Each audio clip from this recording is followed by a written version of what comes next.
मांस खाना पाप है या पुण्य, क्या कहता है हिंदू धर्म। दोस्तों, एक तरफ कुछ हिंदू मांस खाने को गलत बताते हैं, तो वहीं दूसरी तरफ साधु संत से लेकर खुद को पंडित कहने वाले लोग मांस, मच्छी और जानवरों की बोटियां नोचते हुए नजर आते हैं।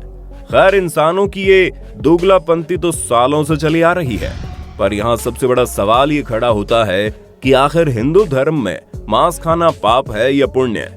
क्योंकि जहाँ एक तरफ मांसाहारी लोग साग सब्जी खाने वाले लोगों को घास फूस खाने वाला कहते हैं, तो वहीं दूसरी तरफ शाकाहारी लोग मांस खाने वालों को जानवरों पर अत्याचार करने वाला कहते हैं।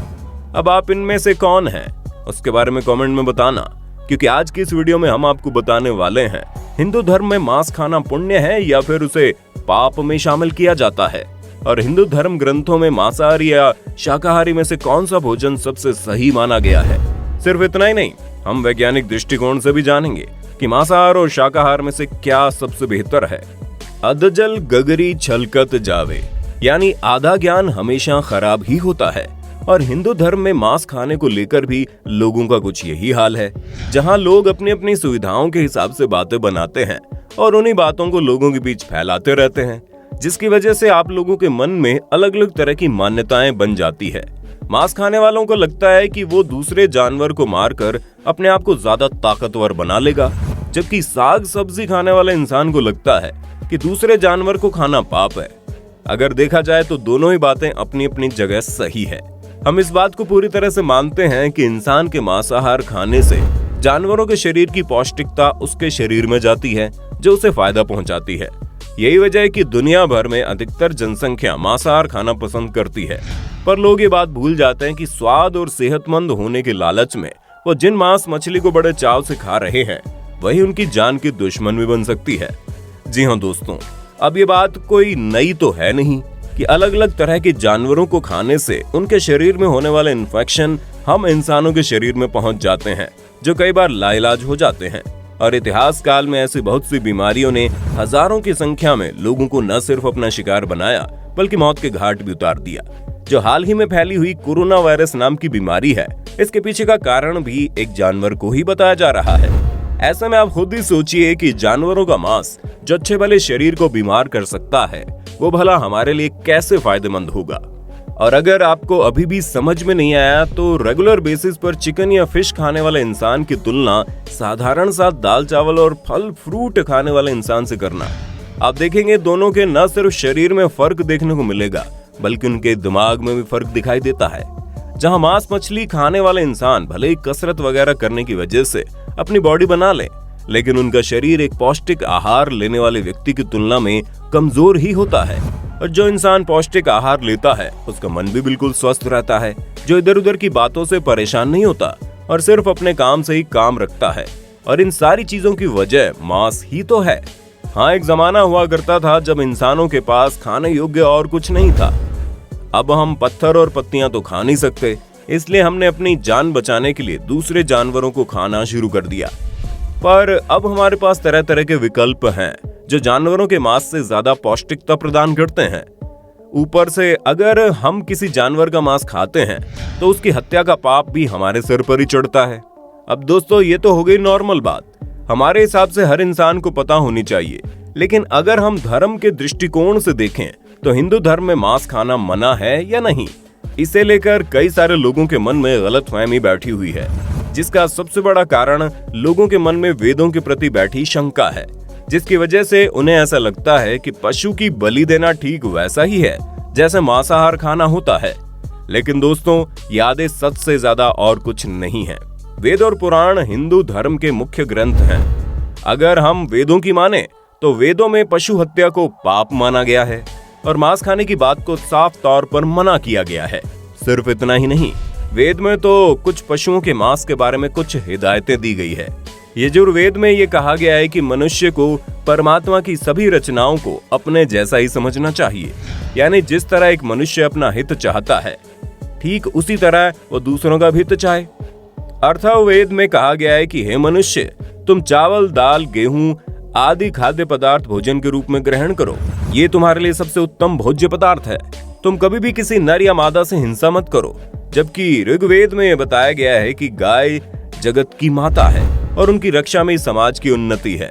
ऐसे में मनुष्य को उनकी तरह ही सभी 4 पैर वाले जानवरों की रक्षा करनी चाहिए। अगर हम भगवत गीता के बारे में बात करें तो दोस्तों यहाँ पर मांस खाने या न खाने के उल्लेख की बजाय अन्न को 3 श्रेणियों में विभाजित किया गया है, सत्व, रज और तम। भगवत गीता के अनुसार अन्न से ही मन और विचार बनते हैं। जो मनुष्य सात्विक भोजन ग्रहण करता है उसकी सोच भी सात्विक रहती है। मांस और मदिरा जैसी चीजें तामसिक भोजन कहलाती हैं और तामसिक भोजन करने वाले लोग अक्सर अपनी बुद्धि भ्रष्ट होने की वजह से कुकर्मी, रोगी और दुखी रहते हैं। जबकि गीता के अनुसार सात्विक आहार आयु को बढ़ाने वाला, मन को शांत रखने वाला और बल, बुद्धि और स्वास्थ्य को बढ़ाने वाला होता है।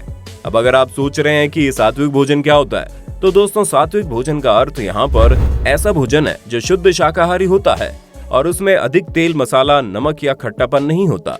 वो बिल्कुल साधारण सा भोजन होता है जो स्वाद में भले ही फीका लगे लेकिन शरीर को सबसे ज्यादा पौष्टिकता पहुंचाता है। लेकिन जब इसी सात्विक भोजन में अधिक तेल, मसाला और चटपटापन आ जाता है तो वो राजसी आहार बन जाता है और ये राजसी आहार दुख और बीमारियों को उत्पन्न करता है। अब दोस्तों कहने को तो ये बातें हजारों साल पहले गीता में लिखी गई हैं, लेकिन आज भी देखने को मिलती हैं। क्योंकि अगर हम सबसे पहले तामसिक भोजन के बारे में बात करें तो इसमें जाहिर सी बात है मांस, मछली और मदिरा जैसी चीजें शामिल होती हैं और इन चीजों को खाने के बाद इंसान को थोड़े समय के लिए तो बहुत ही अच्छा लगता है। जहां मदिरा पान यानी कि शराब पीने से उसका दिमाग नशे में झूमने लगता है और उसे सारी चीजें अच्छी लगने लगती हैं। साथ ही साथ तामसिक भोजन में शामिल होने वाले मांस, मछली का स्वाद भी लोगों को बड़ा भाता है, पर बाद में उसके परिणाम कुछ और ही देखने को मिलते हैं। जहां धीरे धीरे लोगों की आदत बन जाती है, न सिर्फ उनके अपने शरीर के लिए बल्कि आसपास के वातावरण के लिए भी बिल्कुल सही नहीं है। और जो इंसान अपने नशे में चूर होकर आसपास के लोगों के बारे में सोचना छोड़ दे, वो सच में किसी राक्षस से कम नहीं है। इसलिए कहा जाता है कि तामसिक भोजन करने वाले लोग हमेशा दुखों और रोगों से घिरे रहते हैं, जिनकी जिंदगी में सुख, समृद्धि जैसी कोई भी चीज लंबे समय तक टिक नहीं पाती। अब अगर हम राजसी भोजन की बात करें तो दोस्तों ये सभी सात्विक भोजन की तरह शाकाहारी ही होता है, परंतु इसमें अधिक तेल, मसाला और चटपटापन होने की वजह से जब हम इसे खाते हैं तो मुंह का स्वाद बिल्कुल बढ़िया हो जाता है और खाने में बहुत स्वादिष्ट लगता है। पर वो कहते हैं ना कि अति किसी भी चीज की अच्छी नहीं होती। तभी तो हम स्वाद के चक्कर में भले ही शाकाहारी खाने को कितना भी स्वादिष्ट बनाकर क्यों ना खा लें, लेकिन लंबे समय तक इस तरह की चीजें नहीं खाई जा सकती, वरना अधिक तेल, मसाला और चटपटापन शरीर को नुकसान पहुंचाने वाला ही होता है। फिर इंसान का जीवन तरह तरह की बीमारियों से भर जाता है। इसलिए गीता में राजसी भोजन खाने वाले को भी रोगी बताया गया है।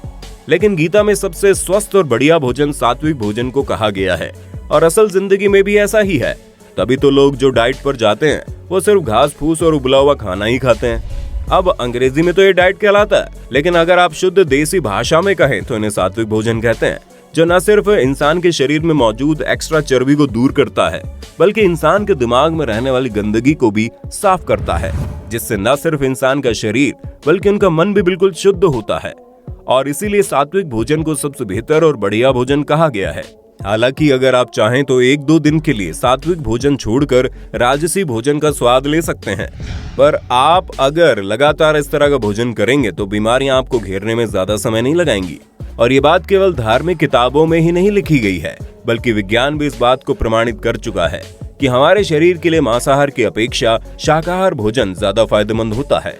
वैज्ञानिकों की माने, जहां एक तरफ शाकाहारी भोजन हमारे शरीर में प्रतिरोधक क्षमता को बढ़ाने का काम करता है, तो वहीं दूसरी तरफ शाकाहारी भोजन करने से हमारी आयु भी बढ़ती है और स्किन पर इसका काफी अच्छा प्रभाव पड़ता है। जहां लगातार शाकाहारी और स्वस्थ भोजन करने से इंसान की त्वचा पहले से कहीं ज्यादा जवान होने लगती है। कुछ लोगों के अनुसार कुछ धर्म ग्रंथों में मांसाहार को सही बताया गया है। ऐसे में हम आपको बताना चाहेंगे कि सारी गलतफहमी उन ग्रंथों में वर्णित मंत्रों और श्लोकों के गलत अर्थ के प्रचार और प्रसार के साथ साथ हिंदुओं में होने वाली पशु बलि के कारण फैली हुई है। क्योंकि जिन जीवों को मारकर हम बड़े चाव से खाते हैं, उन्हें अपने प्राण बचाने तक का अवसर नहीं मिलता। ऐसे में इस तरह की मासूम और बेजुबान जानवरों को मारकर भला कौन सी ताकत इंसानों को मिल जाएगी, ये तो हमें आज तक समझ में नहीं आया।